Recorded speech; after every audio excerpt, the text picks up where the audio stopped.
Hi, all, welcome to Hitify.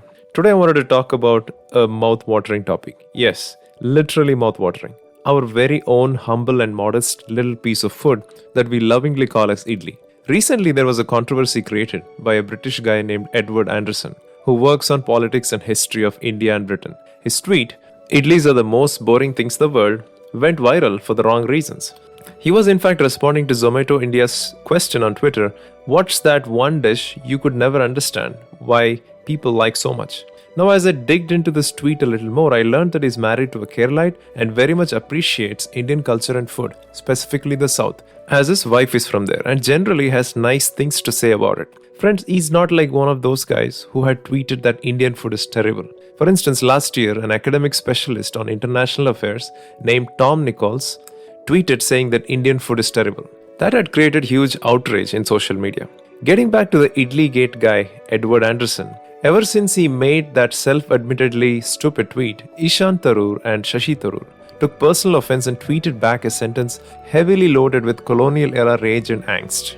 Edward didn't seem to get bogged down by these comments, but was certainly on cloud nine as there were articles written about his controversy in BBC and CNN websites.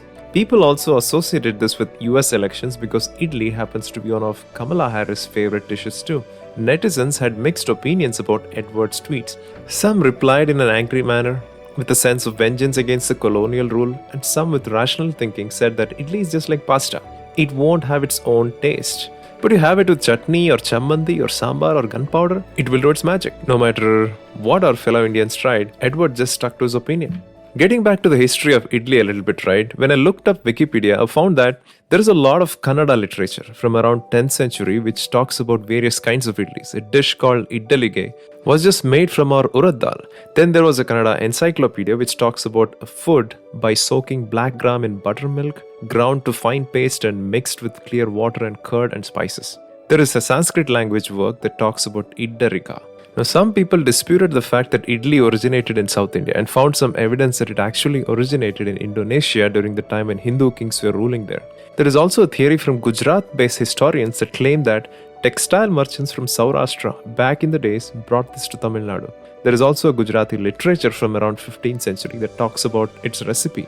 Now, if you look up any popular food item's history in India, you would see conflicting claims from various historians about their origin.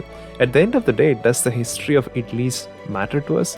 What matters is how hungry you are in the morning and how many idlis you want to savor with your favorite chutney or sambar, right? Traditionally, each and every state in India have had their own variety of breakfast items, but there are some that became superstars. North Indian breakfast is typically paratha, poha, chole bhature, omelette, sometimes even jalebi, and many more.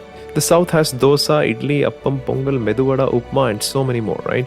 When the economic boom happened in India in early 90s, people started traveling to various parts of the world and brought back some food culture along with them. Bread, butter, jam, cereal with milk, or even oatmeal started becoming a staple breakfast item for many. For lunch and dinner, people started trying out Italian, Arabic, Indo-Chinese fusion, or even Mexican. While many traditional breakfast items have taken a backseat in most urban households, as it takes time and effort to make these items, dosa in its various forms and idli in its various forms are possibly still the most popular breakfast items in South. I think much can be attributed to the innovation that happened around this space. A renowned Indian chef and food writer, Tarla Dalal, has written about whopping 185 credible varieties of idli. She also writes about 128 types of dosa. Times of India did a study of breakfast items of 4 metro cities in India and concluded that nutritionally, idli sambar is unarguably the most nutritious breakfast item in India. Idli is steamed, not fried, and hence good for digestion. The aged fermentation of rice and dal makes it an excellent source of probiotics. The sugars in the rice are cut down by microorganisms and makes it more nutritious and digestive. Sambar is yet another simple, nutritious and yummy food with essential protein in the form of tur dal and also necessary nutrition you get from boiled veggies. Now let's switch to some amusing aspects of idli. Idli has had a major presence in popular culture, especially in Tamil Nadu.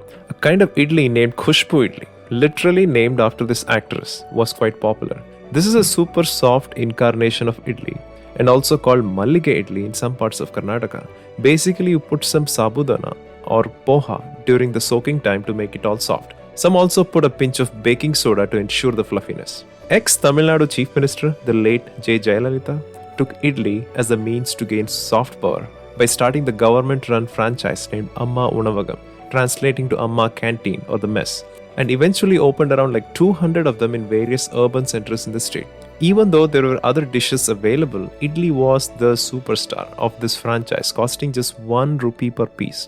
This was a blessing in disguise for so many working class men and women who could save their time and money that is spent in preparing their own food and focus on other essential stuff. The franchise, which was a brainchild of late CM herself, was hailed for the service it provided. Historically, if you see, many state governments have tried to entice their voter base by giving out free laptops, phones, bicycles, and even televisions. I guess none of this could be a soft power our humble idli could provide to stay faithful to the relatively well-functioning government when it's time to vote for the next time. Also, the losses incurred by the government is almost negligible in the larger scale of things.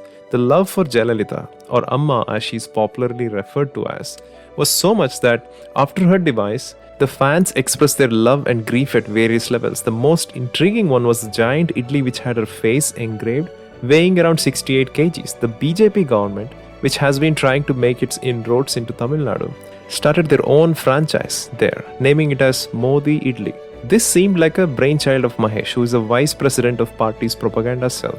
He claimed that Modi Idli is manufactured at much larger scale and will be available for rupees 10 a plate. He also claimed to use state-of-the-art equipment and promised to use only mineral water.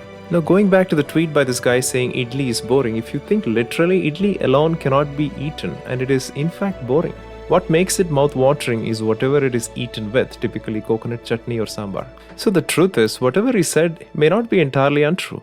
But the fact that it came from a person from UK, a country which had only one food contribution to the world, fish and chips, yes, fish and chips, didn't go well with a lot of people in India. Now let's say in an imaginary world, idli sambar competes with some most popular breakfast items from around the world for various categories. The breakfast items that the Western world boasted and enjoyed over the years are pancakes, croissants, churros, waffles, French toast, English muffins, etc. Right? What's common between all these breakfast items is that they're all basically made from enriched flour. Yes, what we call maida, with the least amount of fiber possible and loaded with various forms of sugars. Maybe on the top of it, they would put a little piece of strawberry or blueberry just to feel a little less guilty, right? But at the end of the day, it is junk food with lots of sugar rush after eating them. Unfortunately, in the competition that I was talking about, the odds are that idli may not become a winner technically due to the obvious bias towards the sweet processed food, which gives you instant gratification. But I guess anyone with a rational mind who is aware of the right and wrong food for the human body would give idli its due credit due to so many positives that we talked about already. Friends, as I end this video, we Indians can be proud of one thing for sure, that is our food. Western world who is waking up to the health benefits of vegetarianism and even veganism is awestruck by the fact that India has zillions of varieties for them.